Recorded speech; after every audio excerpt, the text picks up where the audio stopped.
Honorable Chief Guest of today's program, Dr. Deepu Moni, MP, Honorable Education Minister, Government of the People's Republic of Bangladesh.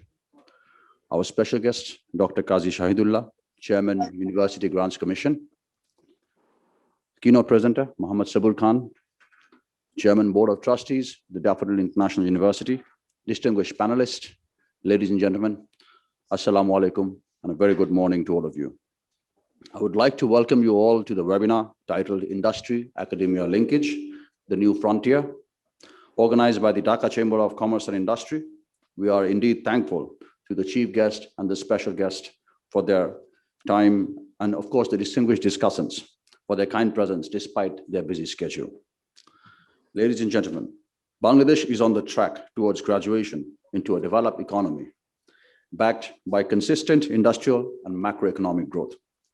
The COVID-19 pandemic has hampered this context, disrupting the global supply chain, cross-border trade, local industrialization, and employment, resulting in a lower economic growth.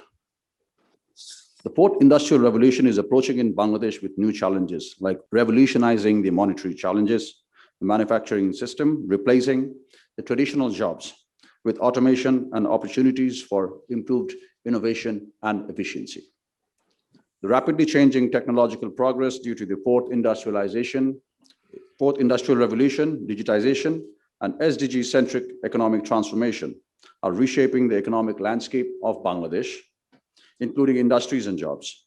The disruption of industries and jobs due to emerging technologies is evident as a global concern, as automation will axe many occupations, including lowly skilled and repetitive jobs. Ladies and gentlemen, graduates are struggling in the job market as our conventional education system lacks skills orientation in line with the industry demand. Our education institutions lag behind peer countries to develop market-driven skills, which are also essential in tomorrow's job markets.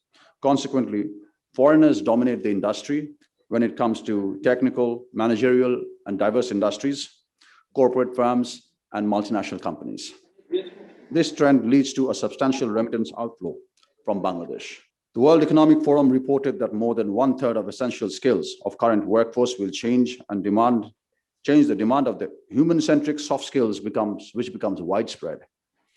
They also identified 10 skills and market emotional intelligence, critical thinking, decision-making as priority skills to enable young graduates for the future job market.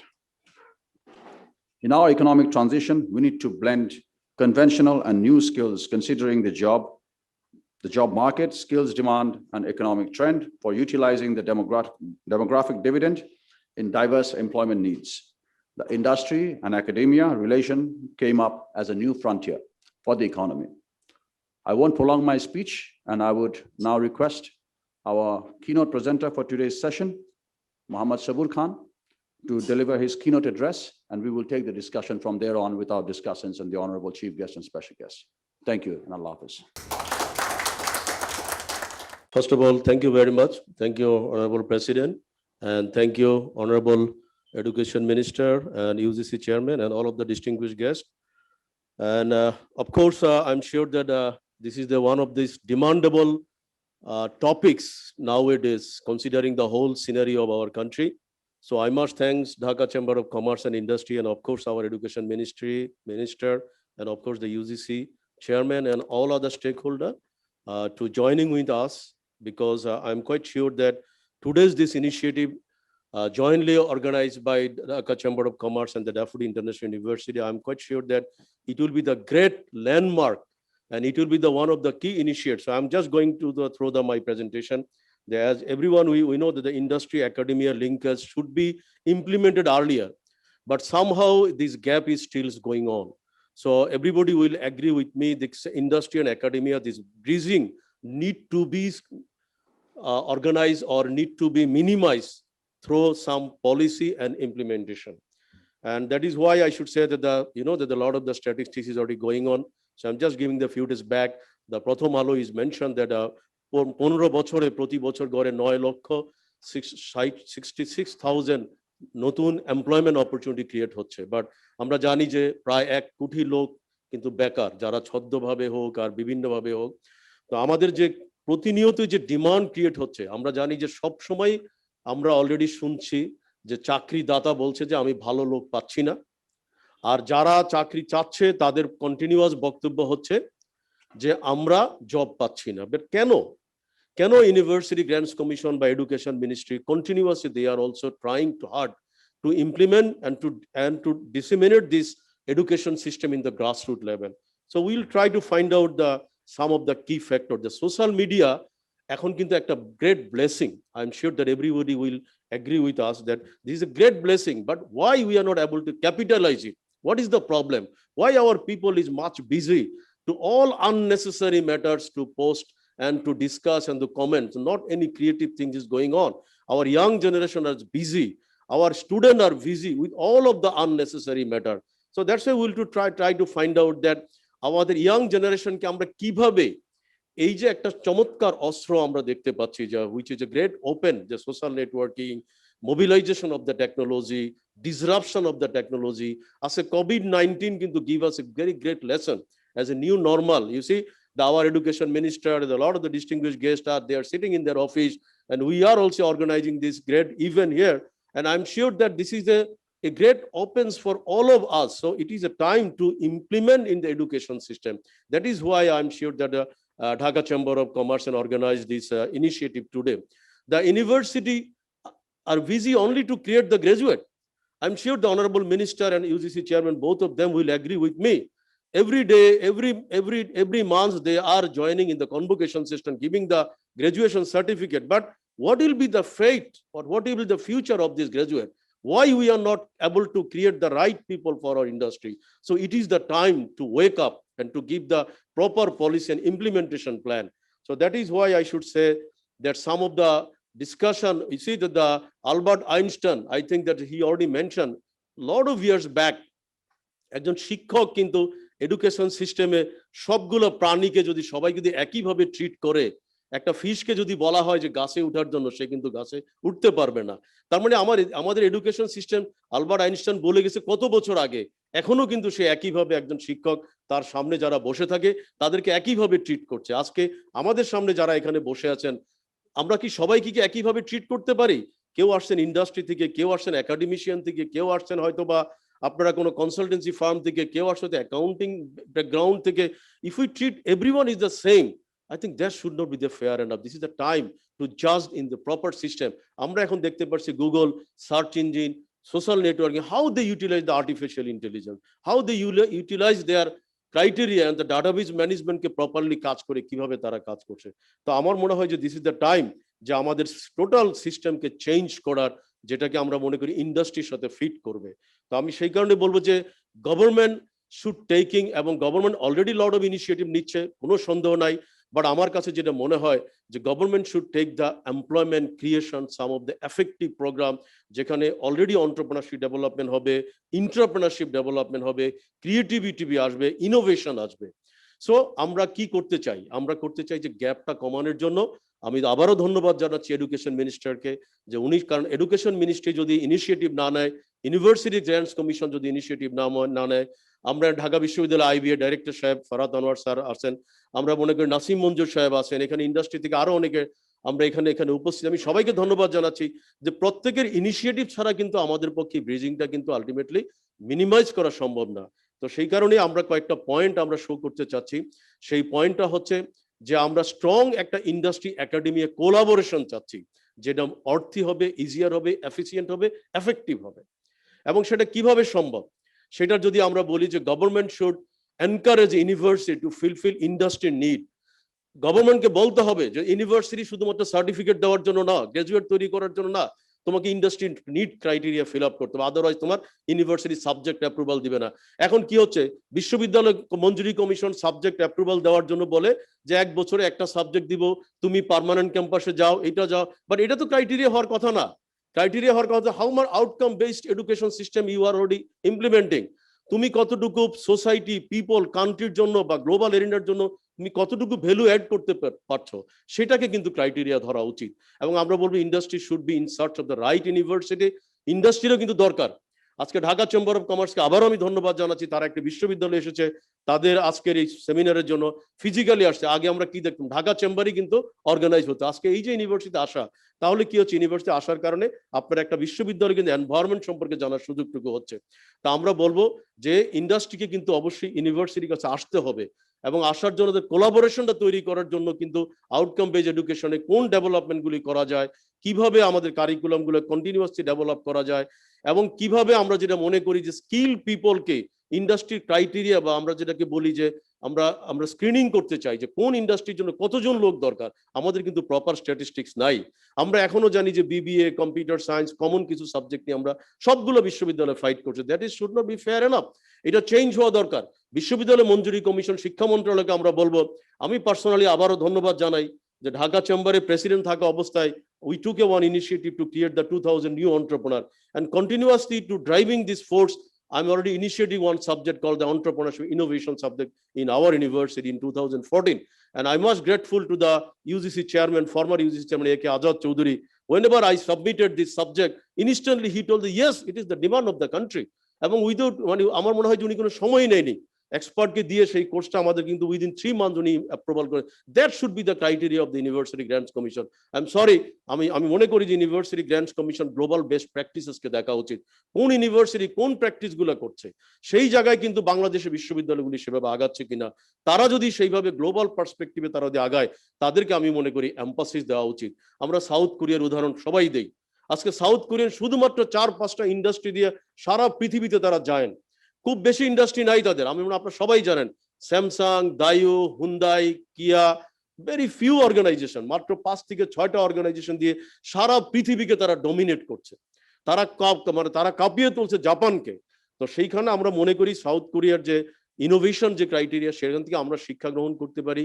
আমরা জানি south কোরিয়ার, যেটা একটু আগেই বললাম, একটা Samsung, আজকে আপনারা লক্ষ্য করে দেখুন যে 20 বছর আগে আমরা চিন্তাই করতে পারি না, আজকে আমরা যদি এখানে লক্ষ্য করে দেখি যে ম্যাক্সিমামের হাতে কিন্তু স্যামসাং এর phone.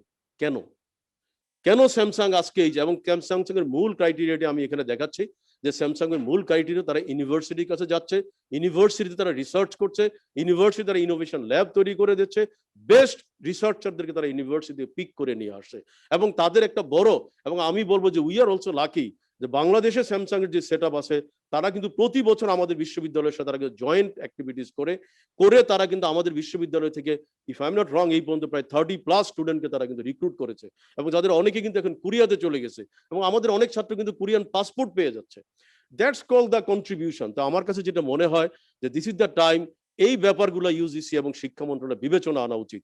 Those who are contributing to the society, how much you are already earning the foreign currency, এবং কোন সাবজেক্ট থেকে কিভাবে, ওই জায়গাগুলোতে আমার মনে ইভালুয়েশন করা উচিত। এবং আমি বলবো যে many entrepreneurs and great innovation fail কেন? Only for the right workforce. বাংলাদেশে লট অফ এন্টারপ্রেনার আছে, আপনাদের ভিতরে এখানে অনেকেই এন্টারপ্রেনার আছেন। If you get the right people, আপনারা কিন্তু প্রতি ঘন্টা একটা কোম্পানি তৈরি করতে পারেন। কেন?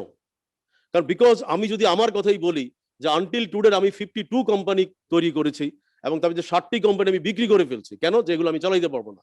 তাহলে আমি all of the company I run it with not my self, with all of my people, my team. এবং এই টিম পাওয়ার কারণেই কিন্তু আমি কোম্পানি প্রতিনিয়তই আমি কিন্তু কোম্পানি তৈরি করতে পারছি বা করতে পারবো। তো আমি সেই কারণে বলবো বাংলাদেশে কিন্তু লট অফ এন্টারপ্রেনার আছে, those who are very capable, তারা ফিনান্সিয়ালি সলভেন্ট, তারা রাষ্ট্রকে চেঞ্জ করার মতো ক্যাপাসিটি আছে। আমি তো গ্লোবাল ফ্র্যাঞ্চাইজের দিকে যাই, আপনারা জানবেন যে 93 is coming from the United State. But why 93? আমরা আমাদের লিস্টগুলো আপনারা সবাই জানেন। কেন এই বিগ সমস্ত জায়েন্টগুলো কিন্তু আমেরিকা থেকে কন্ট্রোল করে? বিকজ তাদের ফোকাসটা থাকে ক্রিয়েটিভ সিস্টেমের দিকে। তারা অলওয়েজ ইউনিভার্সিটি তারা রান করে, কন্ট্রোল করে, এবং তারা প্রত্যেকটা জায়গায় কিন্তু পৃথিবীর যে কোনো জায়গা থেকে টেকনোলজি বেস তারা কন্ট্রোল করে, এবং সেটাও কিন্তু ইউনিভার্সিটি সিস্টেম দিয়ে কিভাবে আসে আমি একটু দেখাচ্ছি।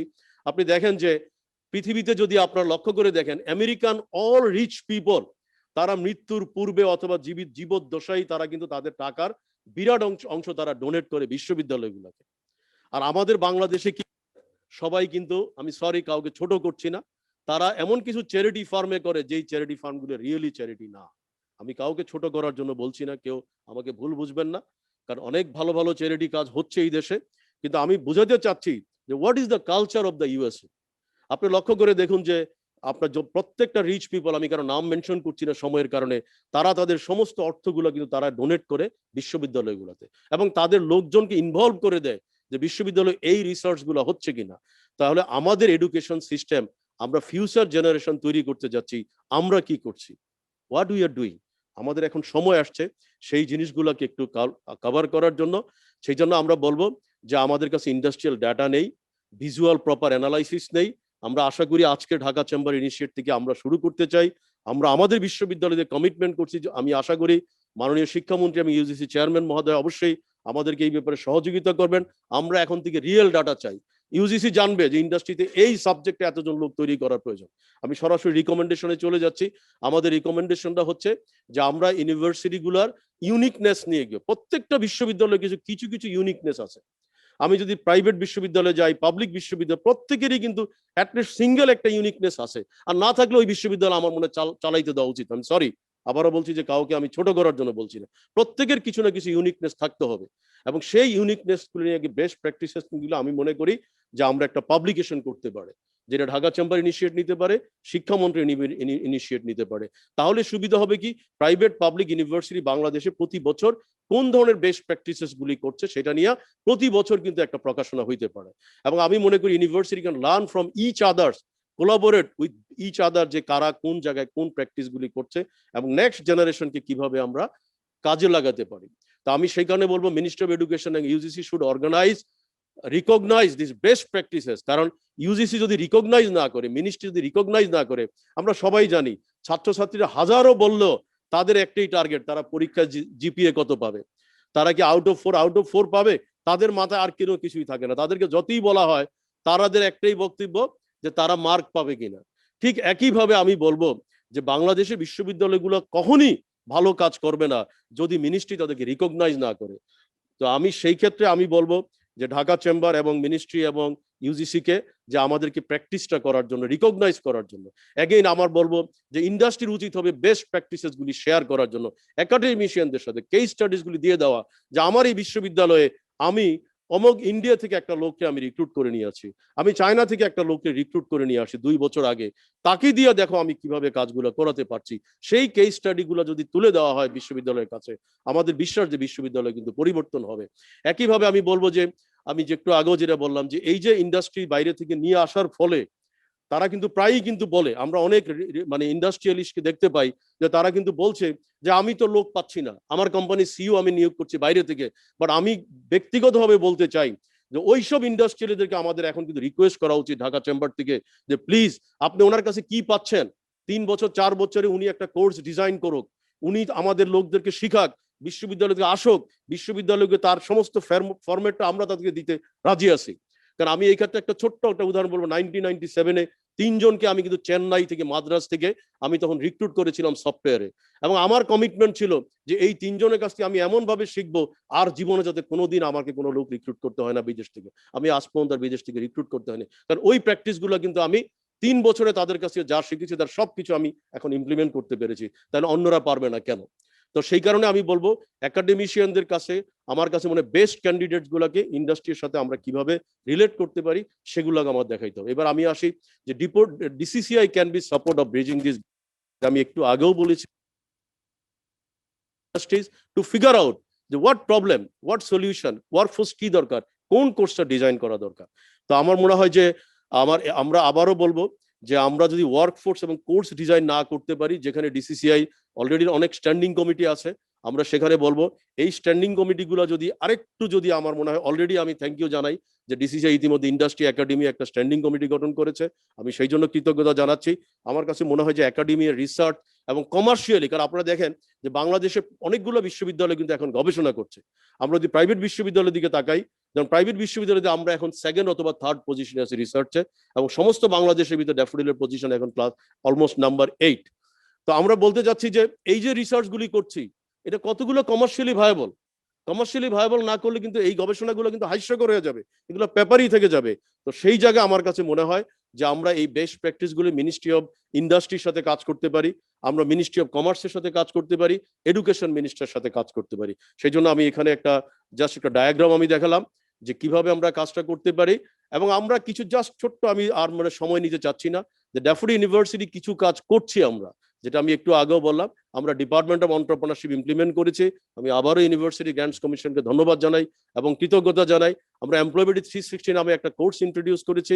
আমরা একটা বিজনেস ইনকিউবেটর আমরা স্থাপন করেছি ক্যাম্পাসের ভিতরে। আমরা একটা ভেঞ্চার ক্যাপিটাল ফার্ম কোম্পানি করেছি যাদেরকে ফান্ডিং করার জন্য।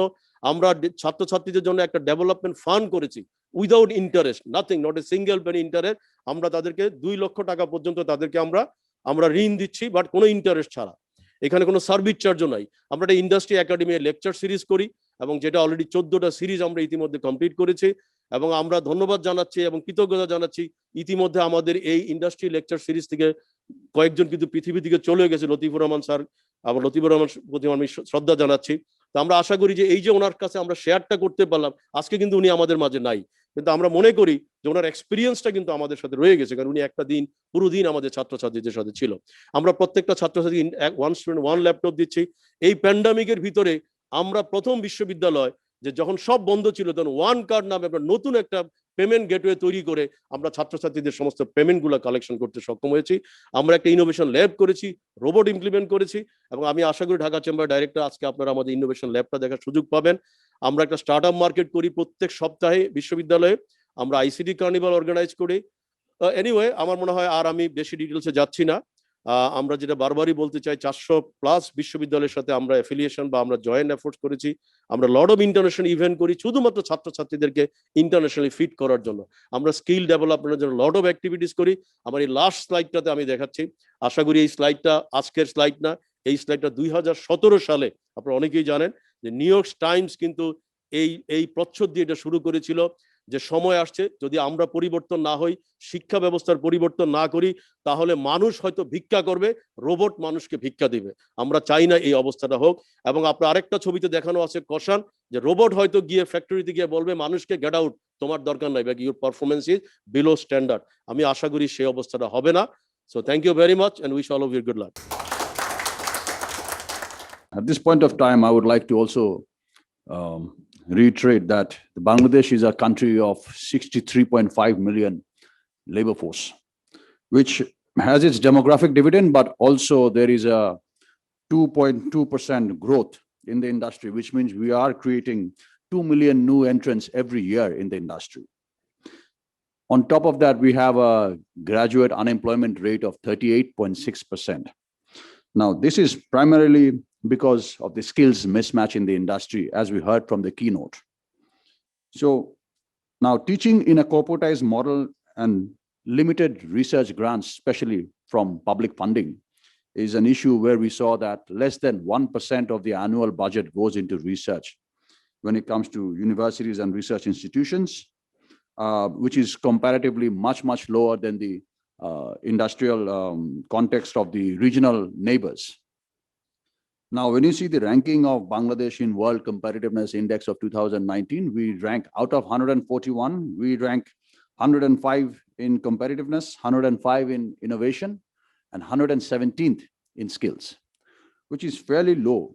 So at this point of time, I would like to bring across the table a speaker who is a visiting fellow at the University of Maryland, City University of United Kingdom, University of Leeds, Hong Kong Polytechnic, many other institutions. He was the honoree of the Young Scientist Award from the World Academy of Sciences in 2011. He holds 2 patents under his name, one in the UK and one in the US, on quantum cascade lasers. He is the professor of Electronic Engineering Department of BUET, Professor Muhammad Anisuzzaman Talukdar, PhD. Sir, we would like you to join us and say a few words. Dr. Dipu Moni, Member of Parliament, Honorable Minister, Minister of Education, and Chief Guest of today's webinar. Professor Dr. Kazi Shahidullah, Chairman, University Grants Commission, and Special Guest of today's program. Mr. Rizwan Rahman, President, Dhaka Chamber of Commerce and Industry. Dr. Muhammad Sabur Khan, Chairman, Board of Trustees, Daffodil International University, and keynote presenter. Distinguished fellow speakers and today's audience, Assalamu alaikum and a very good morning. I would like to thank the Dhaka Chamber of Commerce and Industry to organize this very timely and important seminar on industry-academia collaboration, the new frontier. This is truly a pleasure to talk at today's webinar, and I thank DCCI for inviting me. At the very outset, I would like to convey my gratitude to the Minister of Education for being present at today's event, which I read as government's willingness to foster and patronize industry-academia linkage and joint initiatives. The keynote speaker has rightly presented the importance of industry-academia linkage. We cannot stress more how valuable the industry-academia linkage is and how important this is for the development of a country like ours. The keynote speaker has also highlighted how this kind of linkage has played essential roles in the development of several countries, such as Korea. For us, industry-academia linkage will open new frontiers, since this would be the beginning for us and meet challenges that our industry faces today and the academia, that the academia looks for to find solutions. Generally speaking, at the moment, for us, this linkage will be essential for finding customized homemade solutions for our industries, I guess, since this would be the beginning. However, there obviously should be more than one objective. There could be one short-term goal, which would be training people, developing skilled labor, and tackling challenges and finding solutions that our industry are facing at the moment. However, there also should be a long-term goal, not just the short-term goal. Also, we should have a long-term goal to develop cutting-edge and disruptive technologies in collaboration between industry and academia. We all know it very well that no country in modern history has excelled in development without taking active participation in developing new technologies and valuing innovations. Our keynote speaker has given few examples, and we all know many, many examples. And also, we need to note that we cannot be always on the receiving end, assuming that what is being developed elsewhere will reach us someday and we'd be enjoying the technology. Rather, we want to be, or we should be, at the origins or epicenters of technological evolutions that would rock the world, not just within the country. And what would be the solution? What is the answer of achieving those kind of goals? Definitely research and only research. If we want to marvel at technological evolutions, there are no other answers than doing research and in collaboration between industry and academia.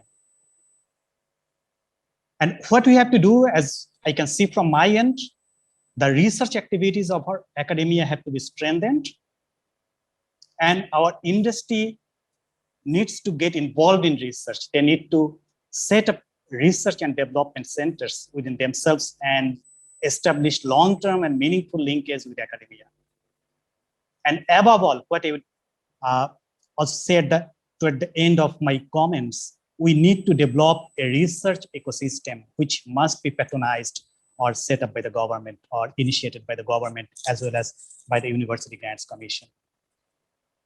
And what we are lacking, or why are we lacking in research and innovation? And definitely, this is something we need to brainstorm. Most of the problems, we know what's happening within our academia and our industry. Again, we need to remind ourselves what are the problems.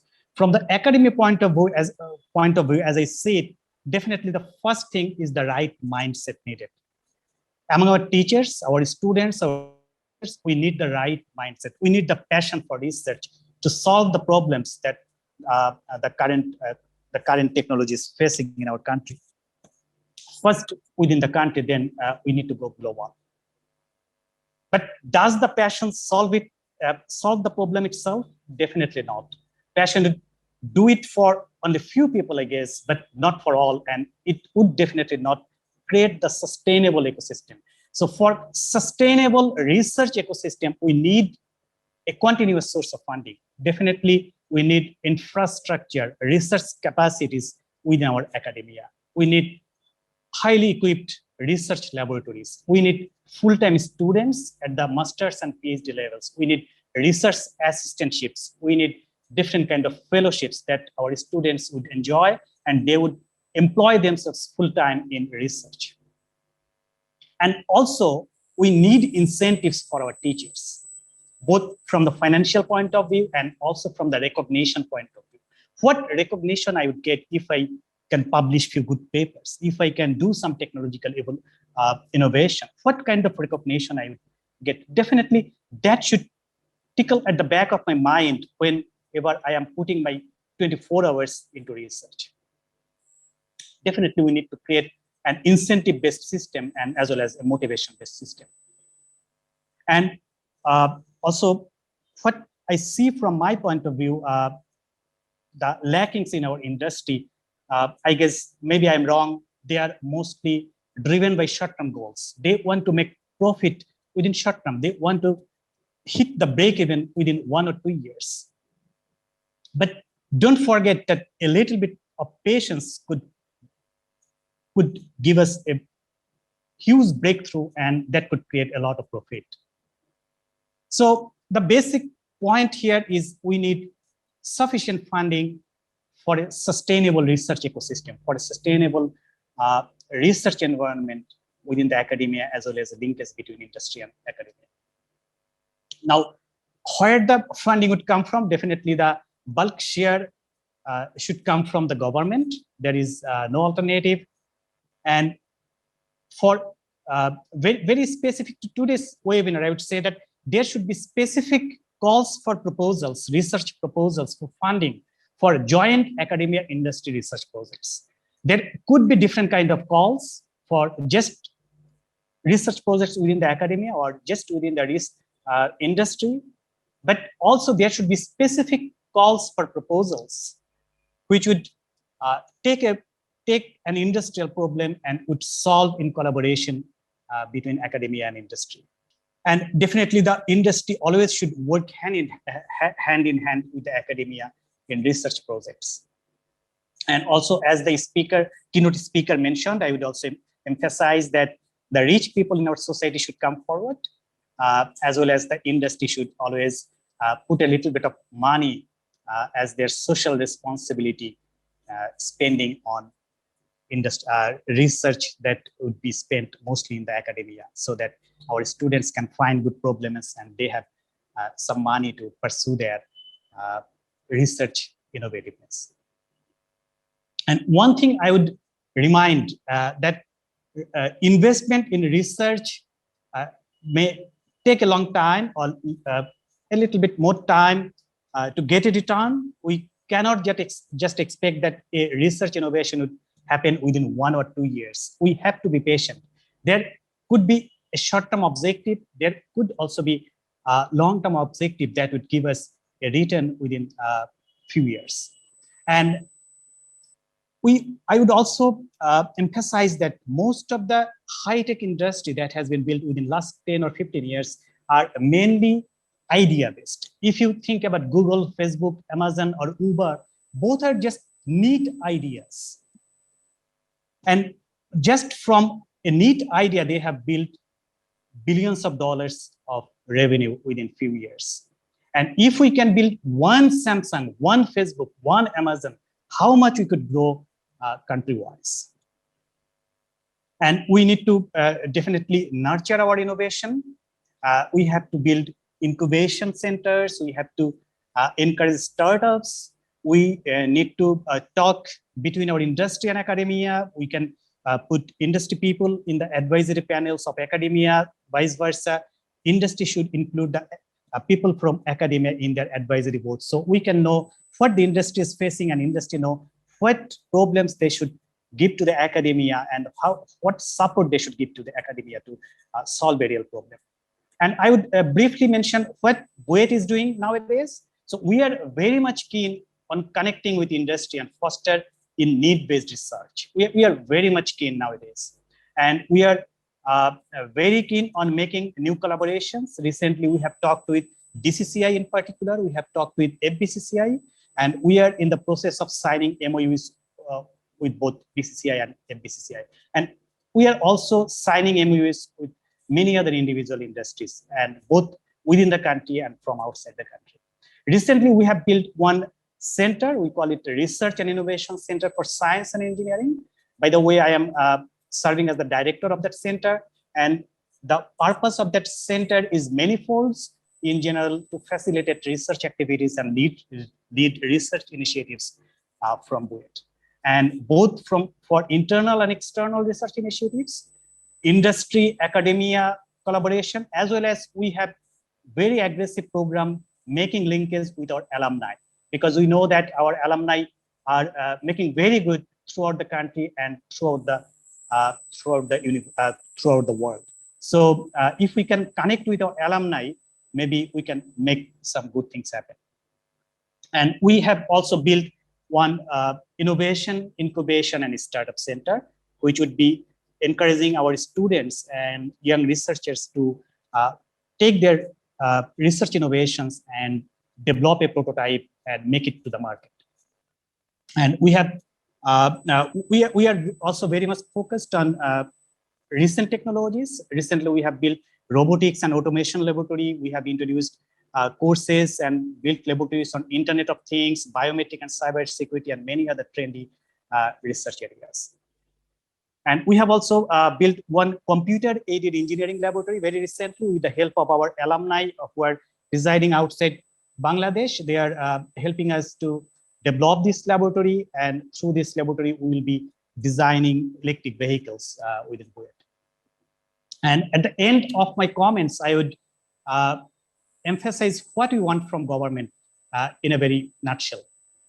So present government has successfully implemented many mega projects, several mega projects, and they have executed those mega projects, implemented those mega projects very successfully, I would must say.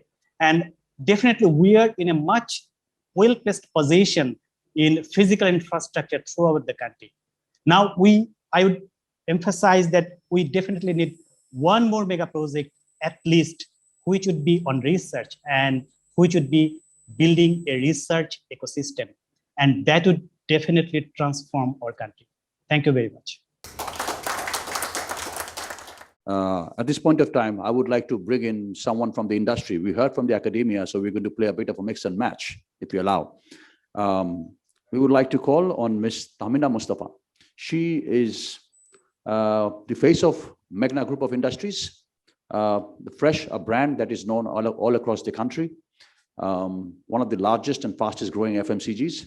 So what I want to hear from her specifically is where we are today in terms of the industry expertise and how she deals with her industry, and what are the challenges that they have and what they expect to come out in the future, just to address this, the gap between industry academia. And of course, I think they have over 30 to 35,000 workforce today.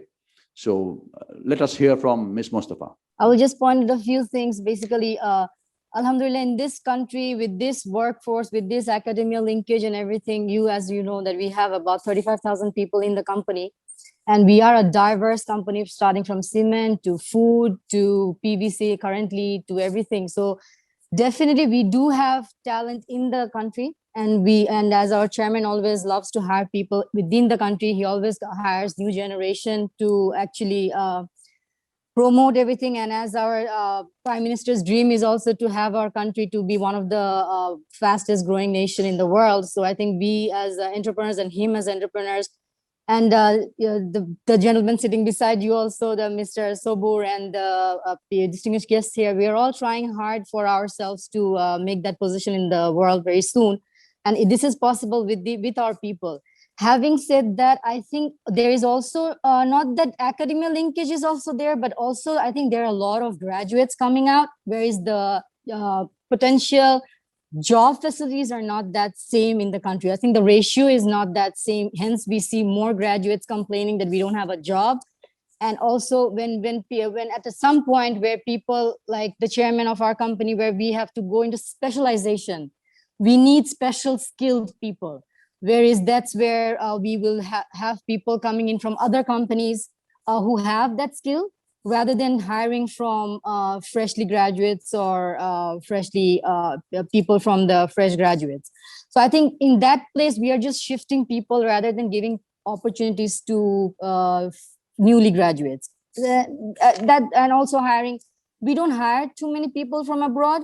We have very few in top positions, but all the other positions, starting from daily skill laborers to salespeople to everyone is our own people, our own Bangladeshis, our own fresh graduates, old graduates, people like that. And I think the government has done a great job in doing that, but also having Mr. Nasim Manzoor said that as well. If you guys want, if the government or if the Dhaka Chamber of Commerce, I think wants more private companies or private organizations to invest in talents and in trainings and everything. I think if government facilitates with us, maybe it opens up more dialogues in between us, what we can offer, what we can do, and if what they want us to do, or what we can help to take the country to the next level, or have the even if the job facility is not in the country, there are a lot of people being hired across the world. Maybe they can have that training done here, and then they can go and serve better there also. Because it's a very small country compared to US, compared to, you know, the multinational Dubai or Qatar, where constantly buildings are coming up. We are not as fastly moving. I mean, we are moving fastly, but not like other, like say South Korea. So I'm saying that if we can even provide training, and if we know how to or where to invest, then that would be nice to have that. And also we, as a private organizations, we are moving into, I think Dr. Farhad Anwar has recommended our chairman once that you should come to our universities, talk to people, talk to the graduates, what they want, what you guys will look for in them when they graduate. So we have started opening that dialogue too. We have started attending fairs to understand the graduates, and also to tell them that, you know, these are the upcoming projects we are going. So if you can specialize in these projects, or if you can get some training in these, then that helps us to hire you and take you. I think I'm going to finish with that. Thank you so much for giving that opportunity. Thank you, Ms. Thank you so Mustafa. much. As discussed, yes, of course, the corporates can actually have a very important role in these universities, especially by funding researchers. We also heard from Mr. Manzoor that, you know, there can be tax exemptions. So these kind of this is exactly why we wanted to do this dialogue. We wanted to hear from everyone what the issues are, what the challenges are. And usually we speak about a lot of challenges, but we never speak about, whenever there is a challenge, it automatically means there's an opportunity. So we have to emphasize on what our opportunities are and how we can go about. So thank you for your recommendations, and we will have more of these dialogues, and we seek more of your intervention in the future, so we can take notes of these and actually place them to the government for the perusal. Let me just quickly bring in another expert from the industry. We have with us Syed Nasim Manzoor, known as a champion cobbler, Apex Footwear. You have a huge challenge as a speaker, because you are obviously dealing with the impact of fourth industrial revolution that is coming in. If I'm not mistaken, you have some of the finest employees out of South Asia to run your companies. And my question to you is, what do we lack in Bangladesh that we have to go for expertise abroad, which has already been discussed, but I want to hear the first-hand experience.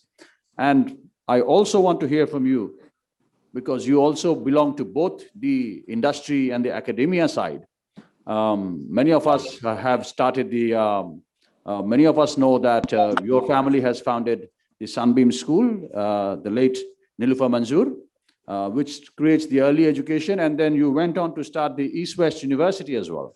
So both in the industry side and academia side, we want to hear your in-depth details and how we can move forward.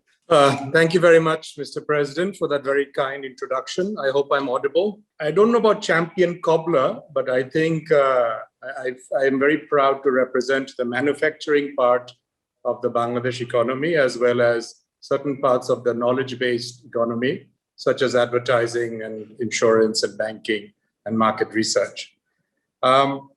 You asked me, what is it that we find from our professionals across South Asia that we don't find from our professionals in Bangladesh, who, by the way, in terms of sheer potential, are world-class and second to none. But I think two things that we lack. One is something that only time can improve, which is, of course, experience. Bangladesh is a young country. So obviously, some other countries who've been around longer have longer experience, and that we catch up very fast. Bangladesh leapfrogs. But the other thing I think that we lack is training on industry-specific skills. So as we heard from the keynote speaker, as we heard from Professor Talukdar, in terms of potential, we're all there. But what we lack is actually industry-specific knowledge. Now, if you look at the Global Knowledge Index 2020, which is published by the UNDP, Bangladesh currently ranks 112 out of 138 countries. And the ranking on higher education is 129 out of 138 countries. As you mentioned, I have the privilege of serving on the board of trustees of a leading private university. And we are constantly struggling with this. Why are we underperforming? The topic of today's discussion is actually one of the reasons why. I think the lack of a sufficient linkage between industry and academia, and which directly connects to our ecosystem that was mentioned for R&D. Now, we all know the numbers. Bangladesh, spends, the private universities of Bangladesh altogether, I think I saw the statistics, fund something like 82 crores a year, the top 10 private universities for R&D. And the top 7 public universities do 32 crores. Dhaka University, which was known as the Oxford of the East, with an operating budget of 700 crores in 2019, spent less than 5.5 crores, 5.2 crores on R&D, 0.74%. And it's very interesting, the Vice Chancellor, and I quote, said, if teachers want to do more research, we will provide them with adequate funds. So I don't think the problem necessarily is just funding. It's also what I think the keynote speaker and more, I think the second discussant said, what are the incentives and enablers for researchers to actually do research? Now, if private universities create teaching loads that do not give them the space or the time or the freedom of thought to do research, they will not do research. They have to teach courses, they have to earn revenue. And that's also a reality of the private university model. I'm not saying that's bad. That's the same is true for Harvard, same is true for Yale, and the same is true for private universities in Bangladesh. There is a reason that these universities have such huge budgets. However, if you look at R&D as a percentage of GDP, Bangladesh's GDP in 2020 is supposed to be 11,63,000 crores. And all university spending is 153 crores. In percentage, that's 0.01% of our GDP. So obviously we are not. Now, before we jump down corporate Bangladesh's throat and say, well, why don't you give money? Everybody else gives money. Let's look at why Americans give money to universities, as Mr. Sabur Khan correctly pointed out. It's because it's tax efficient. There are very, very significant tax advantages to giving money to private universities and R&D that do not exist in Bangladesh. Let me quote you what those examples are. We talked about South Korea. 25% of current R&D expenses for SMEs are tax deductible. 50% of incremental portions of your current R&D over last year are tax deductible. I would hope, Mr. President, you would invite our venerable National Board of Revenue to move out of their tax collector mode of thinking and think about job creation. And only then will you have the incentives necessary for industry to be able to invest in R&D and in academia. The second example I'll give you is the USA. Federal R&D is an income tax credit used to reward innovation and research in USA. It's a dollar for dollar credit for tax liabilities against your wages and salaries, which means if you spend $100 million on funding R&D in a private university like Daffodil, you would get $100 million like-for-like tax credit on your employees' wages, suppliers, or even outside contractors. Do we have such incentives in Bangladesh? The answer is a flat no. Unless you do that, you're not going to be able to incentivize corporates or even afford to do spending. The second point that I think I really liked what the second discussant had to say, and also Mr. Sabur, is about South Korea. Now, South Korea is not just a leader in hard power. South Korea is a leader in soft power. What do we mean by that? You look at something like K-pop. Now, K-pop is not normally discussed in academia. It's also about thought leadership. Where is that coming from? It is because they have, again, created an ecosystem of linkages between university, academia, and industry. But what that requires is something called commercialization, which unfortunately in Bangladesh is not looked upon very well. I will give you a practical example. I reached out to the developers of this technology for the biodegradable jute polythene bag, I think more than 1 year ago, saying we will turn all our APEC shopping bags to this product. Please allow us to buy these bags, not buy the technology, buy these bags. The response was, no, we are waiting for a government grant. Government will give lots and lots of money. Then we will set up a factory. Then we will supply you. Do you think our shareholders will wait for this? No, you miss the commercialization opportunity. So I think there is a real gap of understanding of commercialization of research and knowledge. The third part of it is updating of the IPR laws, intellectual property right laws and patents. I'm delighted we have Professor Talukdar who owns 2 patents. Hats off to you, sir, because I've been trying to register copyrights and designs in Bangladesh for the last 22 years, and I'm struggling still. So unless we have an update on creating and protecting intellectual property rights, as he correctly said, what professor is going to spend 20 years of their life researching something if they're not sure they can protect that research? So my 3 specific recommendations to this august body: please create tax incentives for funding R&D. Please create tax incentives for donation to academia for corporates. Please update IPR, intellectual property rights and patent laws to protect the creators of knowledge-based power. And please encourage commercialization of research. Having said that, I would say also that Bangladesh is not as bad as we think. If you look at some of the outcomes of AI linkage, academia industry linkage, you have Silicon Valley, you have MIT, you have the Sinchu science-based industrial park. And if I may say, the best example of industry academia linkage is something that Bangladeshis have benefited from, something called the Oxford AstraZeneca vaccine. Now, if that is not a perfect example of what industry and academia can do, I don't know what could be.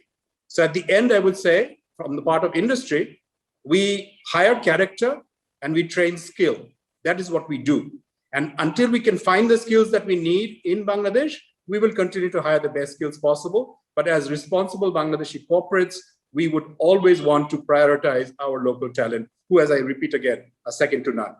Thank you very much to the Honorable Minister of Education, Dr. Dipumani, our special guest, the UGC Chair, the President of DCCI, Vice President members, as well as the keynote speaker for giving me this opportunity.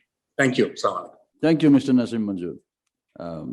I have noted down your recommendations, and in fact, we look forward to compile all of them together from all the discussions that I held today, and then provide them in print to the Honorable UGC Chair and, of course, the Honorable Education Minister, and take it forward. In fact, I am meeting the NBR Chairman next week. That will be on top of the agenda, what you just mentioned today about the research. Moving on, we are going to bring in another speaker from academia. He is the President of the Marketing Society of Bangladesh, the Director and Professor of IBA, Dr. Syed Farhat Anwar. Sir, the floor is yours. Honorable Minister, Honorable UGC Chair, of course, President of DCCI, our keynote speaker, Nasim is here, Amina is here, and of course, Professor Anis Zaman. Thank you very much for the input that has already been provided.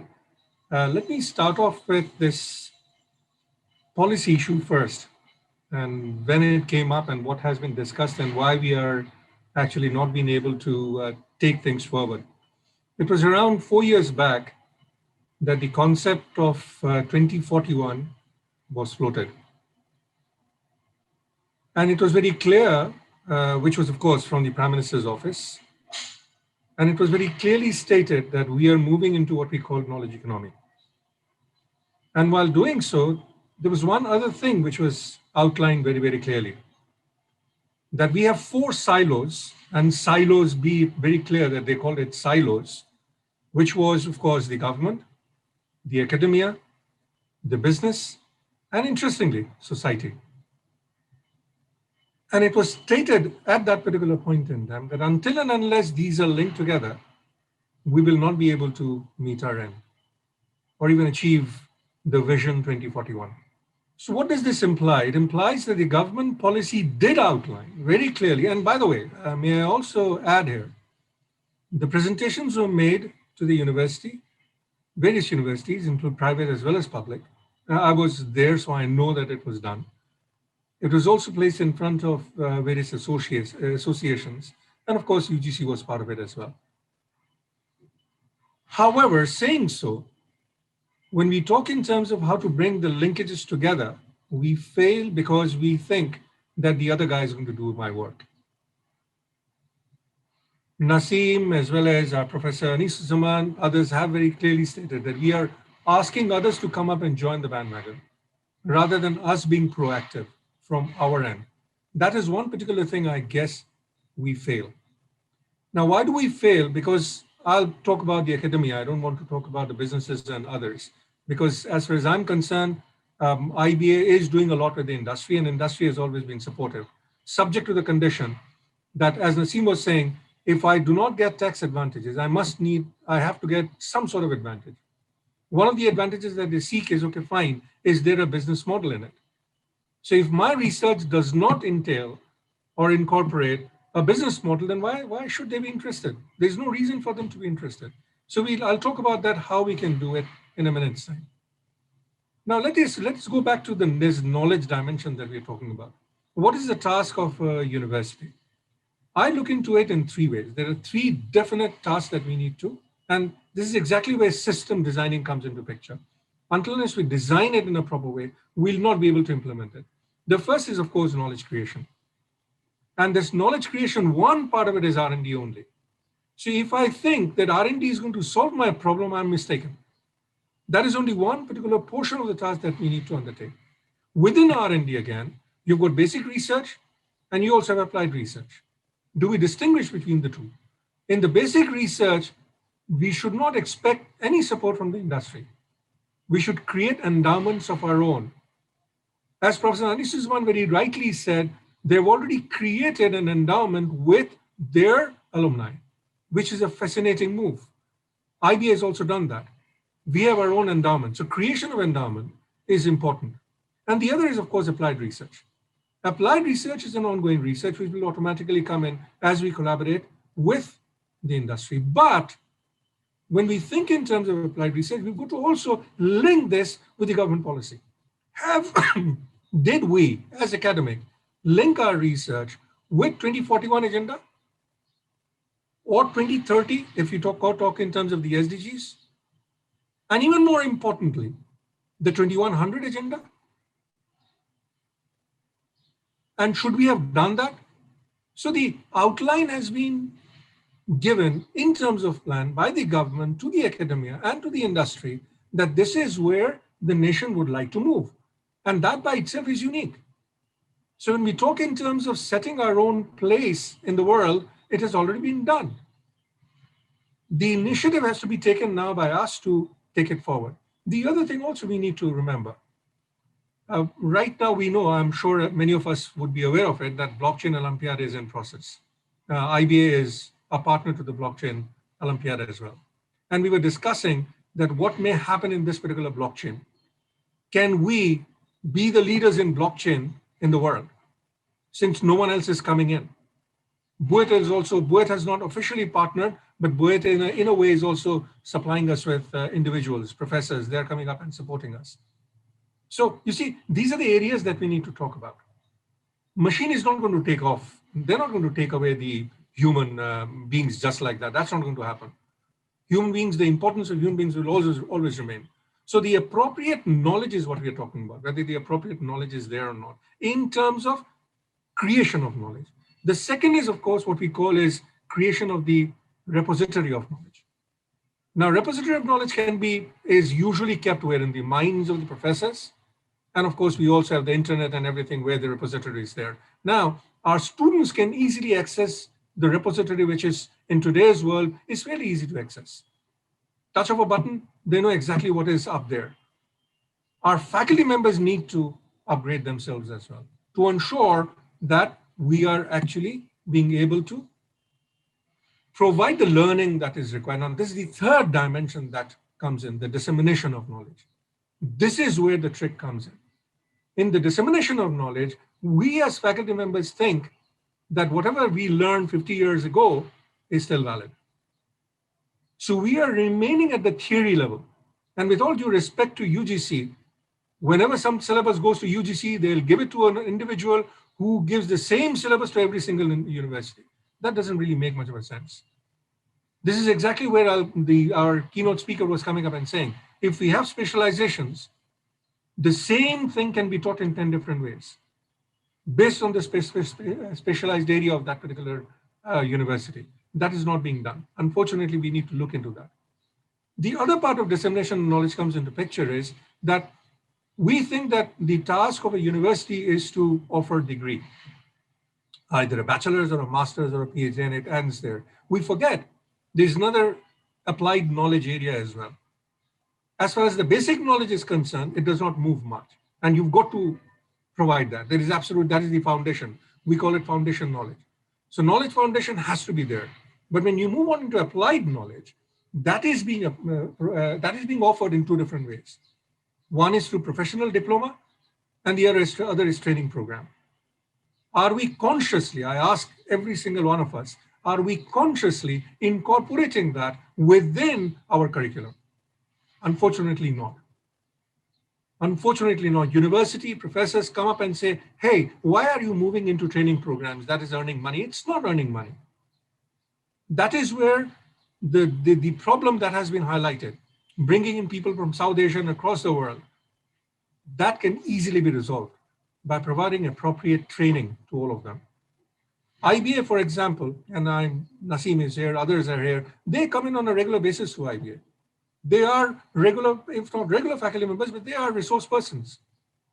In fact, the UGC chair is a resource person at IBA as well. Why? Because his specialized knowledge is required for bringing up, for actually changing the mindset of individuals that we teach. So here we are talking about the integration part of it. That is also not there. And that integration needs to be brought in. These are incentives. Mere financial incentive is not going to take us too far. Time and again, there was a reference regarding the research sort of quote made by the Vice Chancellor of Dhaka University. And I'll give you another fact. A month ago, he had to, of course, stand in front of the parliamentary body, where again, the NRB came up and said that we made our spendings in research the way we should not have. And that has not been reported. That was not passed by UGC and we spent that particular money on research minded. I had to do it myself. I had to stand in front of the committee as if I had taken away the money from the government and given it to someone else. So I strongly believe that definitely NBR must look into it, that where the taxes can be brought in, where we should get some sort of advantages. I'll give you another example.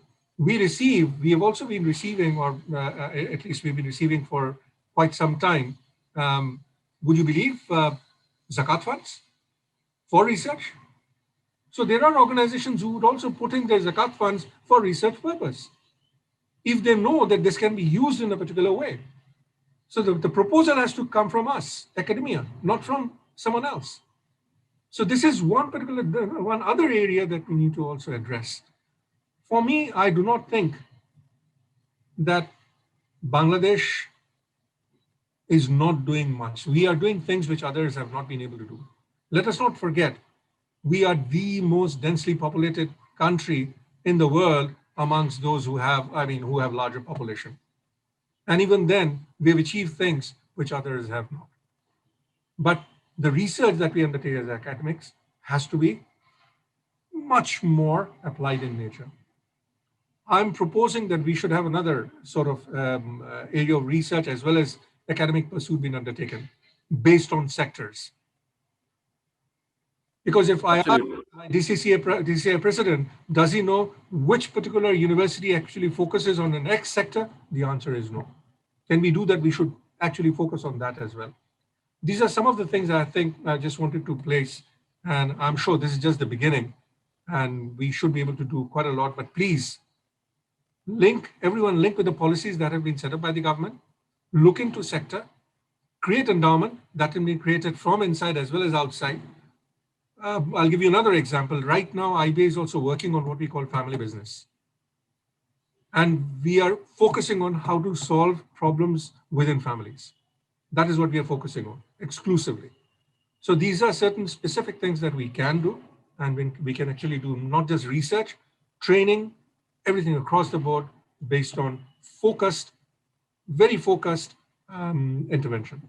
Thank you so much. Thank you. Thank you, sir. Like you just mentioned, the problem with you're trying to train the family businesses. The primary problem of family businesses are they're run by families. So we need to address that in the first place. We need to bring in corporate governance. Like the two industrialists here today, they have they're a family business as well, but they have introduced corporate governance, good governance in their companies. Yes, this is many of the first dialogues that we are going to host on industry academia. This is not the end of it. And of course, I agree fully with you that we are going to do sector-specific issues. So we can actually, today, I'm thankful that the Daffodil University has hosted us. I look forward to one of my many series to be hosted in your beautiful Institute of Business Administration and so on. We will move on from there. So sorry, I'm just pressed for time. So before we move further, I would like to, if the Honorable special guest and the chief guest give me a few more minutes just to wrap up on this, the recommendations that came out. So we have taken notes that ideally to strengthen the industry academia collaboration, to orient emerging skills and redesign the education curricula based on market demand. And of course, the universities and private sector needs to work together to convert youth population into skilled human capital, which is very important. A tripartite platform, which we heard from the keynote today, that engaging university, industries, and of course, the research institutions can all join together into a platform where they can discuss these issues and put them forward. Arranging internationally accredited skills development training in continuous reskilling and upskilling programs, which is highly important to equip the workforce with the 4IR technology. And of course, to educate the low and semi-skilled professionals to make them competitive in the job market, not only at home, but also abroad. To establish research universities to offer high quality post-graduation and knowledge parks in collaboration specifically with the industry, which leads to the point where if you want knowledge parks with the industry, we would like to bring in this to the attention of the NBR as well, that these corporates should be prioritized on getting tax exemptions and tax deductibles for these kind of investment. And I think many industrialists, the large scale industrialists who are suffering from these issues of the gap will come forward to invest where they get those deductibles taxed off. And of course, in the meantime, contribute to research that all these institutions have much talked about today. We also want to create opportunities to commercialize the research innovations. This will incentivize the research bodies, universities, and industries to build a fraternity as a whole, and to increase, of course, the public investment in education, skills development, and research and development. And subsequently, these proposals, we will obviously put them on paper and send out to our honorable special guest and the chief guest, of course. But before that, we would like to hear the valued remarks of our honorable special guest today, Professor Dr. Qazi Shahidullah. Sir, the floor is yours. Thank you so much. Good afternoon. Bismillah ar-Rahman ar-Rahim. The chief guest of today's program, the Honorable Education Minister, Dr. Deepu Moni MP, Mr. Rizwan Rahman, the President, Dhaka Chamber of Commerce and Industry, the keynote presenter, Dr. Sobur Khan, Daffodil International University, distinguished panelists, all participants, ladies and gentlemen. A great pleasure for me to be here today. I think this is a very timely and a very important meeting, because I hope that in the end, this will bring some positive changes in the higher education sector. The lack of academia and industry has been a weak point in the industry, in the education sector here. But there were reasons for that also, because our industry and the commercial sector was not so developed before. Today's scenario is quite different, with Bangladesh on the threshold of becoming a developing country and a developed nation in the future, coming up fast. So we have to act now. This is the right time to act. And I thank the Chamber for taking the initiative. Actually, I think from my experience with both industry to some extent and academia, which has been my life, there is a mindset problem here as well. People in the academia somehow don't tend to think that industry people have the right idea about education, and that their angle is always commercialization, profit making at every opportunity, despite what they say. Whereas industry people tend to think that the traditional education has no value, it's of not much use. We need to keep on changing fast. And we need to keep on changing like there is no tomorrow. So I have seen many private universities opening subjects and then closing them and then moving on to another subject and so on. But that is not how public universities or education in this country was viewed previously. So I think that we need to close that gap also, because in order to move forward, I think both industry and academia have to change their attitude towards where we are. People in the education sector, I think they realize now, many of them do, that we need upgrading our curriculum, we need upgrading our outlook, and we need to do that fast in order to avail the opportunity that's coming. Otherwise, we'll be left behind. Other countries will move on and we'll be left behind. But I don't want to go into all the discussion, because I know we'll all be talking about the same thing in different ways. But I would like to stress on is meaningful linkage between academia and industry. 43 years back, when I went to Canada to study, I saw that every building, even classrooms, even the bench that I was sitting on in the university grounds, those were all donated from the academia, from the industry. In our country, it is good that industry now realizes that they need special kind of skills for their business purposes. But they need to, in order to make this linkage between academia and industry meaningful, they really need to come up with funds. It's just no good talking about it. You can talk about this, you can have meetings over and over, and in our country, meetings are always followed by very high quality eating. But if the end result is no good, then it is cheating. There's nothing will come out of it. So let us be serious about doing something for not only for ourselves, but the nation, where we all have to make our sacrifices. I have personally pointed some areas where we need meaningful, I should say, contribution from the industries. Why doesn't industry support student internships in an organized way? We need internship for students in an organized way, not in a haphazard way. I have had students complaining that industries don't want to give them any money. Sometimes they don't even, they're not at all proactive. They try to raise 1,000 problems and they end up by, most of them do not get a very good impression once they come out of it. Maybe a handful of companies do, most of them don't. Why don't you give specific PhD scholarships focusing on the areas of research that will benefit industries? From UGC, we are giving 50 students PhD scholarships every year. Then we give postdoctoral fellowships. You can give postdoctoral fellowships focusing again on the area you need. The pharmaceutical industry can promote postdoctoral fellowships in the pharmaceutical sector. The garments people can do it in their kind of way. The leather technology industries can do it in their way. Why don't you come up with postdoctoral fellowships? We gave 10 postdoctoral fellowships this year, where we had about I think more than 25 applicants.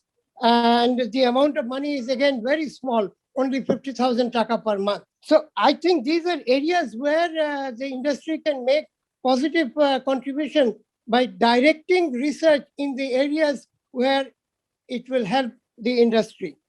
Similarly, you can help open up innovative laboratory, modernizing laboratory, providing equipments, chemicals, etc., which these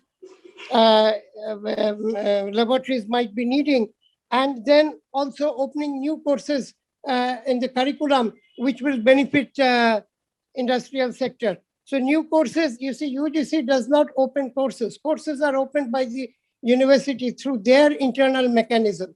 You have to talk to the departments where you want a course to be started.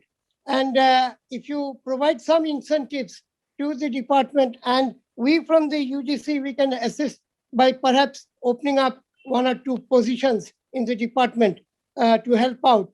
That could be an area where you could direct some funding and get benefit. And then again, overall, I think we need to have a big research fund for that. I think at UGC, I have had interest from UNICEF. UNICEF recently offered a scholarship, and we advertised it for UNICEF. We got the best fair assessment done, and we ensured that the scholarship, the fellowship, it was a fellowship, that it is given to the best candidate, that there is no kind of other pressures work here. And I hope you understand what I mean by other pressures. There are a lot of other pressures under which we work, but we wanted to make sure that the right person is chosen for these fellowships. UGC can play an important role here.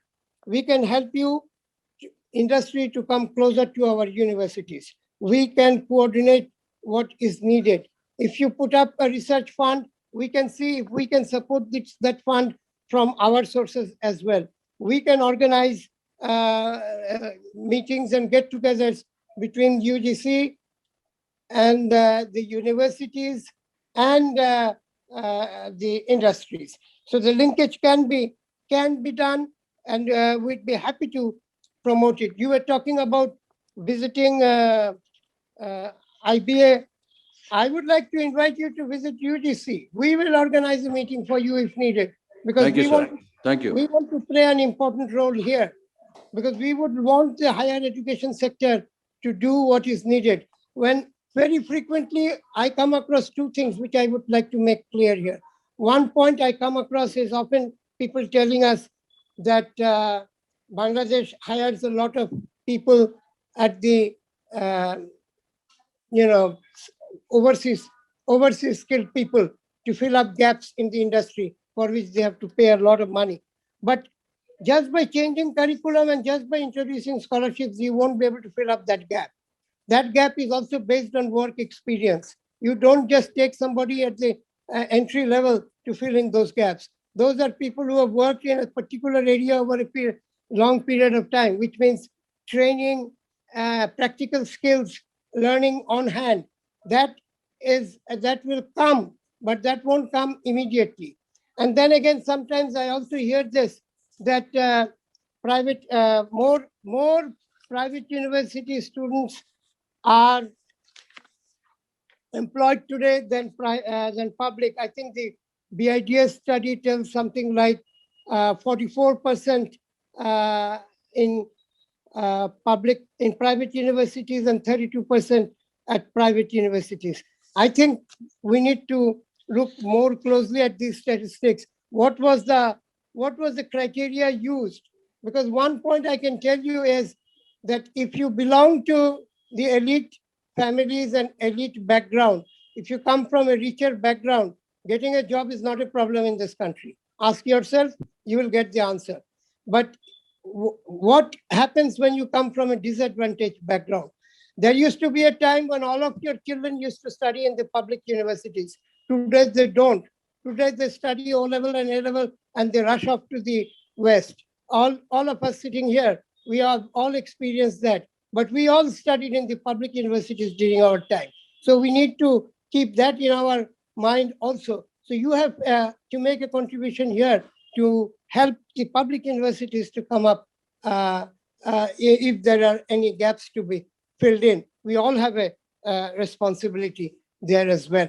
So I would like to end by saying that this is a very good initiative started by the chamber. UGC is delighted I personally am delighted to be part of it, and UGC would certainly like to play an important role here. And that would be, of course, that would be part of UGC's normal role, because UGC has to oversee all educational development. This has been a weak spot in our higher education sector. If industry genuinely comes forward to help, taking it up as part of their CSR, not only the tax benefits, I personally feel the government perhaps can look here and help to divert some funds here from the industry through tax benefits. If that was possible, that is fine. But even if that was not possible, the CSR does allow you to invest in the education sector. So you could use that also to make a significant contribution to this sector, and you could contribute to a meaningful change. The importance here is not only theoretical education, but also imparting training, as Farhat Anwar from IPS correctly pointed out. That also training is also an important part. Normally, universities don't come up with training. They will just give you the theoretical background. Training they'll have to learn from the industries, perhaps hand-on, or through specially designed courses which will focus on training programs. Perhaps we could do that as well. So I thank you for inviting me. I hope this initiative will move on to a logical conclusion, and that meaningful, tangible benefits will come for the society. Thank you very much. Over to you. Thank you, sir. Thank you for your vote of confidence in us. And we assure you, this is not the end of this discussion. This dialogue will go on throughout the year, throughout the coming years, unless we come to a solid conclusion. And definitely, once to a point where both the industry and the academia put their hands together and convince the government that this is the way forward. Thank you very much, sir. At this time, it's now time that we have been patiently waiting for. We have all placed our recommendations. We have all placed our views. If the Honorable Chief Guest today, Dr. Deepu Moni MP, ma'am, if you could turn on your video. Honorable Minister, the floor is yours. আমি প্রথমে DCCI কে বিশেষভাবে আমি আমার আন্তরিক ধন্যবাদ জানাতে চাই যে বিষয়টা নিয়ে আমরা শিক্ষা মন্ত্রণালয় আমরা এবং ইউজিসি আমরা অনেকদিন ধরেই এটা নিয়ে কথা বলছি, কাজও শুরু করেছি। আমরা অনেকগুলো জায়গায় এই বিষয়গুলোকে নিয়ে কি করে এগিয়ে যাওয়া যায় সেটা নিয়ে অনেক রকমই চিন্তা ভাবনা চলছে। আপনাদের সঙ্গেও এর মধ্যেই অনেকের সঙ্গেই কথাবার্তা হয়েছে, এবং আপনাদের কিনোট স্পিকার তাকেও ধন্যবাদ জানাই। খুব ভালো একটা খুব অল্প সময়ের মধ্যে একেবারে জরুরি কথাগুলো বলে দেবার জন্য। যেটা নিয়ে মূল স্ট্রাগলটা বলতে হবে সেটা হচ্ছে যে মাইন্ডসেট, এবং সবাই বলেছেন যে মাইন্ডসেটটাকে চেঞ্জ করতে হবে। নতুন মানে যেই মাইন্ডসেটটা আছে কারেন্টলি সেটাকে আমাদের চেঞ্জ করতে হবে, এবং একটা এই যে ইন্ডাস্ট্রি আর একাডেমিয়ার মধ্যে আমরা যে একটা লিঙ্কেজ করব, সেই লিঙ্কেজটার ক্ষেত্রে রিসার্চের কথাটা সেখানে খুব জরুরি। এবং আমরা আমাদের ইন্ডাস্ট্রিতে কিন্তু R&D ওইভাবে শুনতে পাই না। কিন্তু আমি নাসিম মঞ্জুর সাহেব বললেন যে ইন্ডাস্ট্রি যে রিসার্চ করেছে, রিসার্চ ফান্ড করেছে, সেটার একটা পরিমাণের কথাও তিনি উল্লেখ করলেন, যেটা আমাদের যা আমাদের পাবলিক ইউনিভার্সিটি গুলো খরচ করেছে তার চাইতে অনেক বেশি। তো আমাদের একটা সাস্টেইনেবল একটা রিসার্চ ইকোসিস্টেম আমাদের সেটাকে তৈরি করা, আমাদের রিসার্চ ল্যাব গুলোকে ইকুইপ করা, আমাদের রিসার্চ ফেলোশিপ, অ্যাসিস্ট্যান্টশিপ সেগুলোকে চালু করা, এবং রেকগনিশন অফ রিসার্চার্স সেই কথাগুলো হয়েছে। আমাদের যেটা হয় যে সবাই একাডেমিয়া এবং ইন্ডাস্ট্রি দুই দিক থেকেই কিন্তু একটা দৃষ্টিভঙ্গির ব্যাপার আছে। একাডেমিয়া মনে করে যে industry just has one motive, সেটা হচ্ছে প্রফিট মেকিং, আর ইন্ডাস্ট্রি একাডেমিয়াকে মনে করে যে they are not up to date, they are not bothered about the world, they are not bothered about the new technologies. ওরা শুধু ওই আগের 50 বছর আগে কি পড়েছে ওটা নিয়েই খালি পড়িয়ে যাচ্ছে, ওরা নতুন কোনো কিছুতে ইন্টারেস্টেড না। আমার মনে হয় দুটো ভিউর কোনোটাই আসলে কারেক্ট না। সবাই আজকের দিনের সঙ্গেই চলতে চান এবং সবাই ভবিষ্যৎমুখী, কিন্তু যেটা হয় সেটা হলো যে এই দুয়ের মধ্যে একটা অনেক দূরত্ব একটা রয়ে গেছে। আমাদের যারা চাকরিদাতা তারা বলেন আমি ঠিক লোক পাচ্ছি না, আর যারা চাকরি চান তারা বলেন যে আমি ঠিক মতো চাকরি পাচ্ছি না। কিন্তু সেখানে সমস্যাটা কোথায়? সমস্যা হচ্ছে যে স্কিল গুলো দরকার সেই স্কিল গুলো আমরা আমাদের গ্রাজুয়েটদেরকে সেগুলো শেখাতে পারছি না, আমরা তাদেরকে জব রেডি করে মার্কেটে দিতে পারছি না। আমার এডুকেশনের একমাত্র গোল নিশ্চয়ই জব ক্রিয়েশন নয়, কিন্তু জব ক্রিয়েশন নিশ্চয়ই একটা বড় গোল। কাজে একাডেমিয়ার দিকেও আমি একটুখানি তাদের কাছে ক্ষমা চেয়ে নিয়েই বলবো, একাডেমিয়ার একটা উন্নাসিকতা আছে যে একটা ইগো এক ধরনের কাজ করে, যে আমি আমার যে জ্ঞান আমি দিতে চাই আমি সেই জ্ঞানটা আমি দেব, এবং সেটা নিয়ে তারপরে সে কিভাবে সেটা কাজে লাগাবে এটা তার ব্যাপার। আসলে তো বিষয়টা ঠিক সেভাবে দেখলে হবে না। আমার একাডেমিয়ার যেমন নলেজ ক্রিয়েশনের কাজ আছে, রিসার্চ দিয়ে নানান কিছু দিয়ে, তেমনি একই সঙ্গে তাকে সেই জ্ঞানের সঙ্গে সঙ্গে তাকে দক্ষতাটা দিতে হবে, তাকে সঠিক মনোভাবটা তার তৈরি করে দিতে হবে। নাসিম মঞ্জুর সাহেব একটা কথা বলেছেন যে we hire character we trade skill. তো এই যে হায়ার ক্যারেক্টার বলছেন, আমি যদি ক্যারেক্টার শব্দটাকে এই অর্থেই ধরি যে এই ক্যারেক্টার বিল্ড করাটা সেটাও তো একাডেমিয়ার একটা কাজ, এবং সেই ক্যারেক্টার বিল্ডিং এর জন্য যে স্কিলস ট্রেনিং দরকার, যে মূল্যবোধ গুলোকে আমাদের পড়াশোনার সঙ্গে দিয়ে দেবার দরকার, সেই জায়গাটাতে আমরা কিন্তু একেবারে এডুকেশনের সব পর্যায়ে সেই জায়গাটাতে কিন্তু আমরা পৌঁছতে পারিনি। এবং এখন আমাদের যে চেষ্টাটা, সেই চেষ্টা এডুকেশনের দিক থেকে যে আমরা আমাদের কারিকুলাম চেঞ্জ করছি, আমরা আমাদের টিচার্স ট্রেনিং সেটাকে এনহান্স করছি, সেটারও রকম বদলাচ্ছি।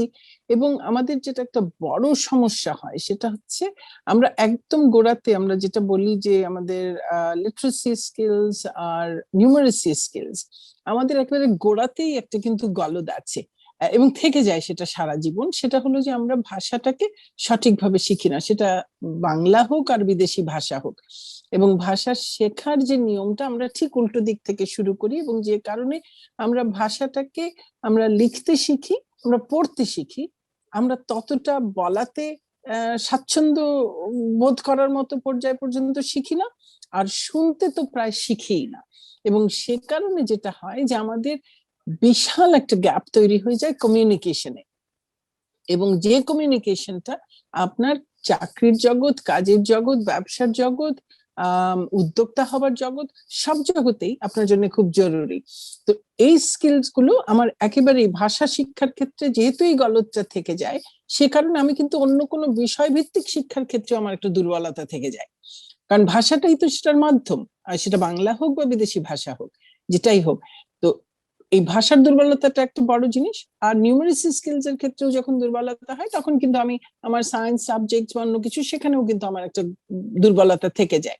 কাজে আমরা একেবারে গোড়া থেকে ভাষাটা কি করে শেখাবো, নিউমারেসি স্কিলস কি করে দেব, সেই জায়গাটাতে আমাদের কিন্তু অনেক বেশি এখন আমাদের সঠিক পদ্ধতিটা অনুসরণ করে এগোতে হবে।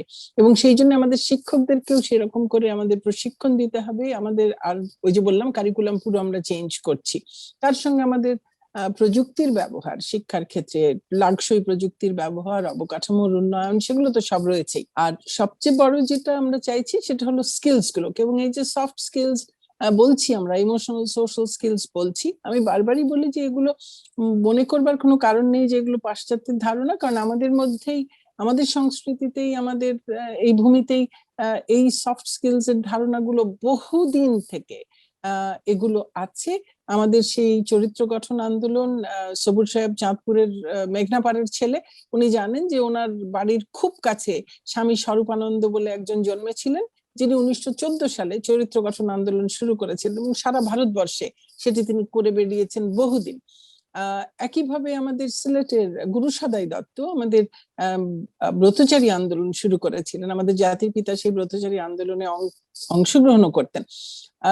সেই আন্দোলনগুলো থেকে কিন্তু আমরা এই যে আজকে সফট স্কিলস এর যা যা বলছি তার সবকিছু এর মধ্যে আছে এবং আরো অনেক বেশি। কাজে আমাদের কাছে এই সফট স্কিলস নতুন কোনো বিষয় নয়, কিন্তু আমরা এগুলোকে কোনোভাবেই আমাদের যে ফর্মাল এডুকেশন সিস্টেম তার মধ্যে এগুলোকে অংশ করে আমরা নিতে পারিনি, এবং সেগুলোকে অংশ করে নিতে পারিনি বলেই আমাদের গ্রাজুয়েটরা ওই যে বলে আমি চাকরি পাই না, তার কারণ হচ্ছে চাকরিদাতা যে স্কিল গুলো খোঁজেন সেই স্কিল গুলো সে কিন্তু আয়ত্ত করতে পারেনি। সে কমিউনিকেট করতে পারে না, সে ক্রিটিক্যালি থিঙ্ক করতে পারে না, সে এই প্রবলেম সলভিং কি করে করতে হবে সেটা সে ঠিক মতো জানে না, কোলাবোরেট করতে জানেন না, টিম বিল্ড করতে জানে না। আর তার মধ্যে যে মূল্যবোধ গুলো আমাদের দেওয়ার কথা ছিল সেই মূল্যবোধ গুলো আমরা একই সঙ্গে, সেই সততা বলুন, পরমত সহিষ্ণুতা বলুন, দেশকে ভালোবাসা বলুন, এই জিনিসগুলো কিন্তু আমরা সেই রকম করে আমরা আমাদের শিক্ষা ব্যবস্থার মধ্যে দিয়ে আমরা দিতে পারছি না, দিতে পারছি না বলেই আমরা সামাজিক অবক্ষয় আমরা দেখতে পাচ্ছি। এই সবকিছু মিলিয়েই আমাদের একেবারে শিক্ষার জায়গাটাতে অনেক পরিবর্তন আনা প্রয়োজন, যেগুলো আমরা এখন আনছি। একই সঙ্গে এই শিক্ষা দিয়ে আমি আমার যে গোল যেটা আছে, আমার যে ঠিক করেছে আমি 2041 কোথায় পৌঁছাবো, জাতির পিতা বলেছিলেন সোনার বাংলা, 2041 সেই সোনার বাংলায় যাবারই একটা পথরেখা। তো তাই যদি হয় তাহলে সেখানে পৌঁছতে হলে এবং আমার এখন এই সাস্টেইনেবল ডেভেলপমেন্ট গোলস কে অ্যাচিভ করতে হলে আমার 2100 সালের সেই বদ্বীপ পরিকল্পনাকে যদি আমি বাস্তবায়ন করতে চাই, এবং আমার ফোর্থ ইন্ডাস্ট্রিয়াল রেভলিউশনের কথা বলছি, যত চ্যালেঞ্জ তার মানে তত অপরচুনিটিও। তাই যদি হয় তাহলে আমাকে তো সেই অপরচুনিটিটাকে কাজে লাগাবার জন্য নিজেকে তৈরি হতে হবে, এবং সেই তৈরি হবার দায়িত্বটা শুধুমাত্র একা একাডেমিয়ার উপর ছেড়ে দেওয়াটার কিন্তু কোনো অর্থই নেই। এখানে সকলের দায়িত্ব রয়েছে, সরকারের রয়েছে, ইন্ডাস্ট্রির রয়েছে, একাডেমিয়ার রয়েছে, সমাজের রয়েছে। এবং সেজন্যই আমাদের যে এই 2041-এর যে পরিকল্পনা, যে রূপকল্প, তার মধ্যে এই সবগুলো পিলারের কথাই বলা হয়েছে। কাজে আমরা সবাই মিলেই কাজটি করতে হবে। এখানে আমার ওই যে বললাম একাডেমিয়ার একটা উন্নাসিকতার ব্যাপার আছে, একইভাবে ইন্ডাস্ট্রিরও একটা ব্যাপার আছে যে একাডেমিয়ার সঙ্গে কি করে কোলাবোরেট করবো, ওদের সঙ্গে করা যায় না, কিন্তু করতে হবে। অনেকেই করছেন, খুব সাকসেসফুলি করছেন, এবং সেটার ফলাফল আমরা দেখতে পাচ্ছি খুব ভালো। এবং একই সঙ্গে ফরাদ ভাই যেটি বললেন যে শুধু আমি ডিগ্রি করাবো, সেটাই কি যথেষ্ট? প্রথম কথা হলো একটা ডিগ্রি আমার জন্য যথেষ্ট নয়, তার চাইতে আরো বেশি কিছু আমার করতে হবে, সেখানে আমার স্কিলস এর প্রশ্ন আসে। আর আমি আজকে একটা ডিগ্রি করলাম, এই দ্রুত পরিবর্তনশীল পৃথিবীতে আমার এই ডিগ্রি 5 বছর পরে একেবারেই কোনো কাজে না লাগতে পারে। তখন আমি কি করব? আমার কি আরেকটা ডিগ্রি করতে আসার সময় থাকবে? আমার কি সেই সুযোগ থাকবে? নিশ্চয়ই থাকবে না। তখন আমি কি করব? তাহলে আমার ইউনিভার্সিটিকেও চিন্তা করতে হবে মডিউলার এডুকেশনের দিকে যাওয়ার, যে আমি ডিগ্রিগুলোকে ভেঙে ভেঙে আমি কোর্সেস হিসেবে শুধু অফার করতে পারবো, এবং সেগুলোর জন্য আমার শিক্ষার্থী যে কোনো জায়গা থেকে, যে কোনো এজের যে কোনো শিক্ষার্থী আমার কোর্সে অ্যাক্সেস করতে পারবে। এবং ব্লেন্ডেড এডুকেশন, এই কোভিড-19 আমাদের মধ্য থেকে অনেক কিছু কেড়ে নিয়েছে, কিন্তু একই সঙ্গে কোভিড-19 আমাদেরকে বিরাট সুযোগ করে দিয়েছে। যেই ব্লেন্ডেড এডুকেশনে আমরা আরো 5-7 বছর পরে হয়তো যেতেই হতো, সেটি এখনই আমাদের করতে হচ্ছে। এবং সেই করাটি দিয়ে আমরা কিন্তু এমন একটা জায়গায় ইতোমধ্যেই মানসিকভাবেও পৌঁছে গেছি, সত্যি সত্যি তো পৌঁছেছি, আমাদের মনের মধ্যেও সেই চেঞ্জটা এসে গেছে যে আমরা সেই ব্লেন্ডেড এডুকেশনের জন্য কিন্তু একদম তৈরি, এবং আমাদের শিক্ষকরাও এখন কিন্তু পারছেন। তো তাই যদি হয়, এবং শিক্ষার্থীরা তো আছেনই, তাদের জন্য তো কোপ করা অনেক সহজ। এবং আমাদের এই ব্লেন্ডেড এডুকেশনের মধ্য দিয়ে আমাদের শিক্ষার্থীরা যারা কাজে চলে গেছেন, যারা ব্যবসায় চলে গেছেন, যারা কর্মজীবনে প্রবেশ করেছেন, তারাও তার নিজের স্কিলটাকে বাড়াবার জন্য, তার নতুন স্কিল অ্যাকোয়ার করার জন্য, এবং তার আন্ডারস্ট্যান্ডিংটা বেটার করবার জন্য, তার এমনকি তিনি যেই পথে আছেন সেই পথটাকে পাল্টে ফেলবার জন্য তার আবার নতুন করে ক্যাম্পাসে ফিরে এসে নতুন একটা ডিগ্রি করবার তার প্রয়োজন নেই। সে তার কাজ করতে করতেই সে কিন্তু আমার আরো অন্য যে কোনো বিষয় শিখে নিতে পারবে। আর আমার তো শেখার কোনো শেষ নেই। এবং এই যে এখন লাইফ লং লার্নিং এর যে কনসেপ্ট, তাতে আমি যদি শেখাই আমার শিক্ষার্থীদেরকে, তাহলে সে সারা জীবনই শিখতে পারবে। এবং আমাদের এখন সারা জীবনই আসলে শিখতে হবে, কারণ সবকিছু এত দ্রুত পরিবর্তিত হচ্ছে।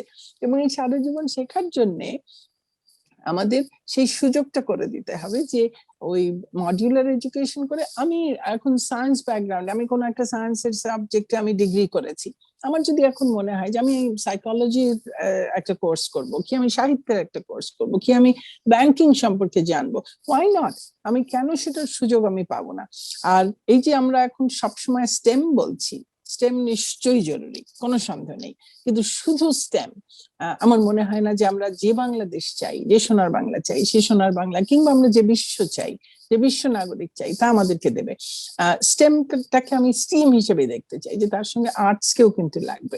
আমি আমার একেবারে ব্যক্তিগত একটা অভিজ্ঞতা খুব দ্রুত একটু শেয়ার করি। আমি যখন হপকিন্সে পড়তে গেছি, তখন আমার প্রথম সেমেস্টারে আমার বিষয় ছিল 2 মাসের সেমেস্টার, সেই সেমেস্টারে আমার বিষয় ছিল হিস্ট্রি অফ পাবলিক হেলথ, এবং সেটার জন্য আমার আমি দেখলাম বুক লিস্টের মধ্যে রিকোয়ার্ড রিডিং হচ্ছে ইবসেনের এনিমি অফ দ্য পিপল, সেই নাটক, আর আমার রেকমেন্ডেড রিডিং সেটা হচ্ছে যে history of public health by Rosen. আমি ভাবলাম বোধহয় প্রিন্টিং মিস্টেক হতে পারে। আমি বুকশপে গেলাম, বুকশপে গিয়ে দেখলাম একইভাবে লেখা আছে, এবং তখন আমার একটা কৌতূহল হলো, এবং আমি ওই হপকিন্সের বুক স্টোরে, সেখানে মেডিকেল স্কুলের, নার্সিং স্কুলের, সব স্কুলেরই ওখানে ওদের ওটা বুকশপ, এবং আমি সেখানে দেখলাম যে সব জায়গায় একটা একটা করে একেবারে রিকোয়ার্ড রিডিং আছে বিশ্ব সাহিত্যের এক একটা বড় বড় অংশ। এবং সেটা কেন? সেটা হচ্ছে আমি যে মানুষই হই না কেন, আমি যে পেশায় যে দক্ষতাই অর্জন করি না কেন, আমার তার মধ্যে সমাজকে বোঝার, মানুষকে বোঝার আমার যে দক্ষতা, সেটা যদি আমার না থাকে, তাহলে শুধুমাত্র সেই টেকনিক্যাল নলেজটা আমাকে কখনোই আমার অভীষ্ট লক্ষ্যে পৌঁছে দিতে পারবে না। সেই কারণেই আমি বলি যে স্টেম শুধু নয়, স্টিম হতে হবে সেটা। তো সেই কারণে আমাদেরকে এই দিকটাতেও নজর দিতে হবে। আর কারিগরি শিক্ষা, যেটা নিয়ে আমরা এখন খুব বেশি নজর দিচ্ছি, কারণ আমাদের সবার এই যে সারা দেশে সকলে বিএমএ ডিগ্রি করছি, অনার্স করছি, এটা না সকলের জন্য প্রয়োজন, না সকলের জন্য জরুরি, না সকলের সেটার জন্য যোগ্য। কাজে কোনো এই এটাকে আমার মনে হয় যে একটা বড় ধরনের মানবিক এবং অন্যান্য ধরনের রিসোর্সের একটা অপচয়, এবং সে কারণেই আমাদের অনেক বেশি এই কারিগরির শিক্ষার দিকে, ভোকেশনাল শিক্ষার দিকে আমাদের অনেক বেশি নজর দিতে হবে। আমরা এখন অনেক বেশি দিচ্ছি, সেটাকে আরো ভালোভাবে, আরো অনেক বেশি স্কিলস নিয়ে আমাদের করতে হবে। এই যে কথাটা হলো যে আমাদের একটা স্যামসাং বা একটা ফেসবুক বা একটা গুগল আমাদের নেই কেন, বা আমরা করতে পারছি না কেন, আমাদের ওই রকম একটা খুব ফোকাসড একটা অ্যাটেনশন দিতে হবে। এবং অ্যালামনাইকে সব জায়গায়, আমি একেবারে আমার গ্রামের স্কুল কলেজ থেকে নিয়ে শুরু করে আমাদের বিশ্ববিদ্যালয় পর্যন্ত সবাইকেই বলবো যে অ্যালামনাইয়ের যে বিশাল একটা শক্তি, সেটাকে আমাদের সবার কাজে লাগাতে হবে। এই অ্যালামনাই অবশ্যই বুয়েট বা আইবি এর অ্যালামনাই, সেটার একটা বিরাট সক্ষমতা আছে, কিন্তু সকল অ্যালামনাইয়েরই কম বেশি সকলেরই কিছু না কিছু সক্ষমতা আছে, এবং সেই অ্যালামনাইয়ের সেই শক্তিটাকে আমাদের সকল ইনস্টিটিউশন, প্রতিটি ইনস্টিটিউশনকে কাজে লাগাতে হবে। সেখানে আমি ইনোভেশন ল্যাব বলি, ইনকিউবেশন সেন্টার্স বলি, সেখানে ইন্ডাস্ট্রি অ্যাসিস্ট করতে পারে। আমাদের কারিকুলাম কি তৈরি হবে, সেখানে যদি ইন্ডাস্ট্রি তার রিকোয়ারমেন্টটা কি, এবং সেই চেঞ্জিং রিকোয়ারমেন্টটা যদি constant, if you are in touch constantly, then আমরা কিন্তু এই চেঞ্জিং যে আমাদের রিকোয়ারমেন্ট, সেটাকে আমরা কনভে করতে পারবো। এবং একসঙ্গে কোলাবোরেশন, ইটস নট জাস্ট যে আমি ঠিক আছে আমি বললাম ও তৈরি করে দিল।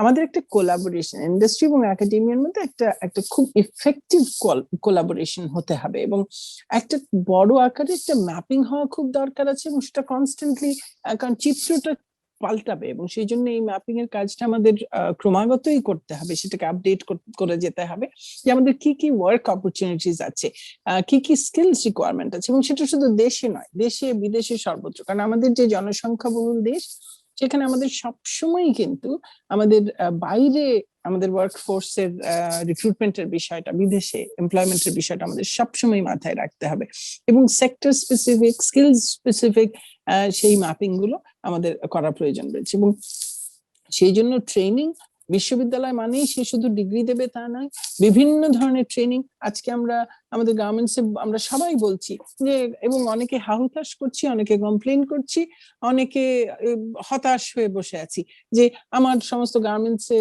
মিড লেভেল বা সিনিয়র লেভেল ম্যানেজমেন্ট আমি সব আশপাশের দেশ থেকে আনছি, আমার এত রেমিটেন্স বাইরে চলে যাচ্ছে। আমি তাহলে এই ম্যানেজমেন্টের এই লোকবল আমি কেন আমার দেশে তৈরি করছি না, আমি কেন করতে পারছি না?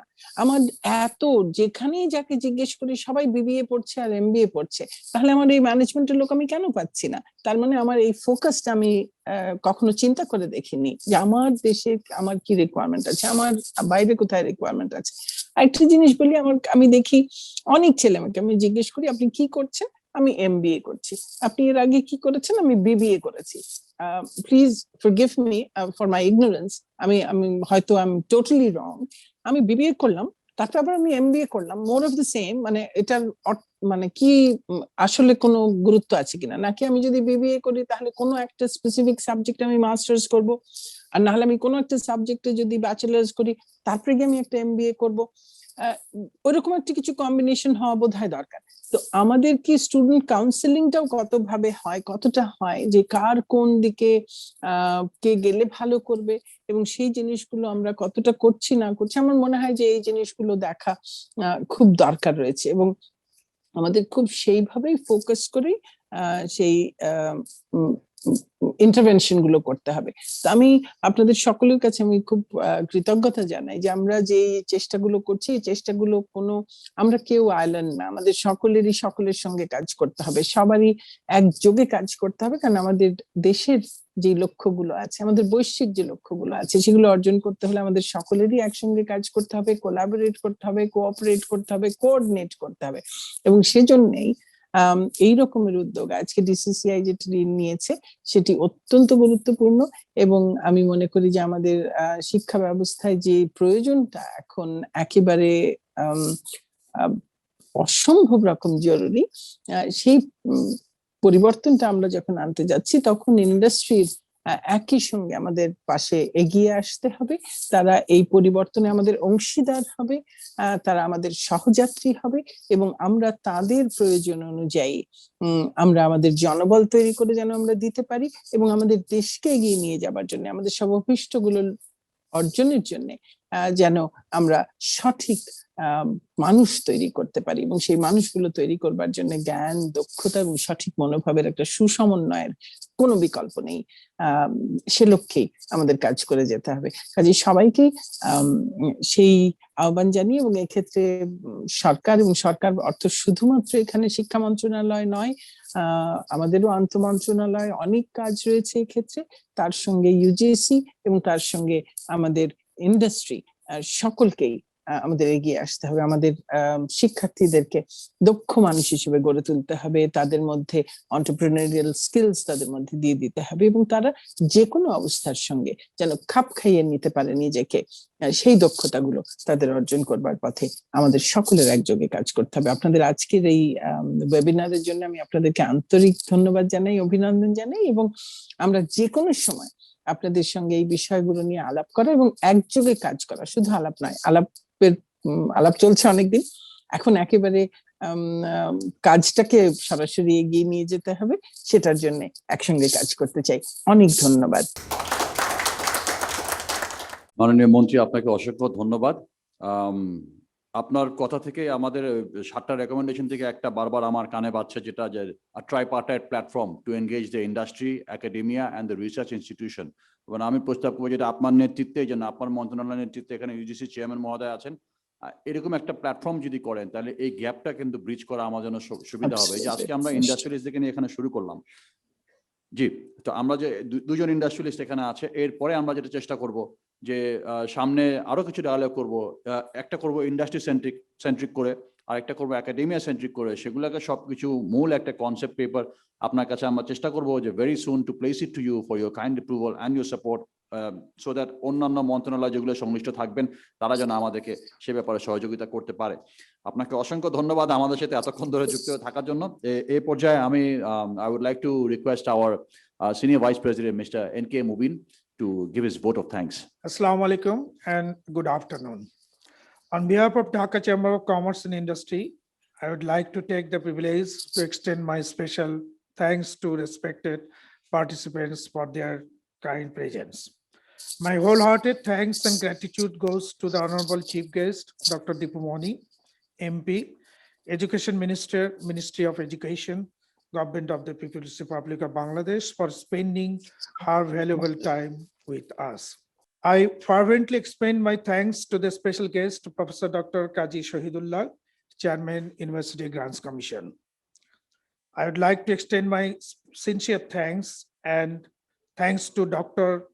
Mohammad Sabur Khan for his keynote presentations and to all the distinguished discussants for their valuable insights to build up linkage between industry and academia. Ladies and gentlemen, industry and academia have a reciprocal correlation to enhance a knowledge-based economic development of the country, particularly a country like Bangladesh, which is going to be a middle-income country by 2024. The stream of globalization is impelling Bangladesh to adapt to the technologies of the fourth industrial revolution. At the same time, a job-based educational system with updated technologies is expected to tackle the challenges of 4IR in Bangladesh. To boost up the industry and education policy, educational institutions need to develop simultaneously their curriculum following the reputed global institutions with pragmatic teaching methodologies as per the industrial demand. Now, it is a high time to forge stronger collaborations between industry and academia for building Bangladesh as a leading frontier of development milestones with consistent economic growth. Distinguished guests, the recommendations and suggestions received from these discussions will be forwarded to the relevant government agencies and authorities to address the significance of linking up the real life industrial demand and mitigate the gap between industry and academia. Before concluding, I would like to thank again Honorable Chief Guest, special guest, discussants, and all the distinguished guests and participants for participating in this webinar. Allah Hafiz.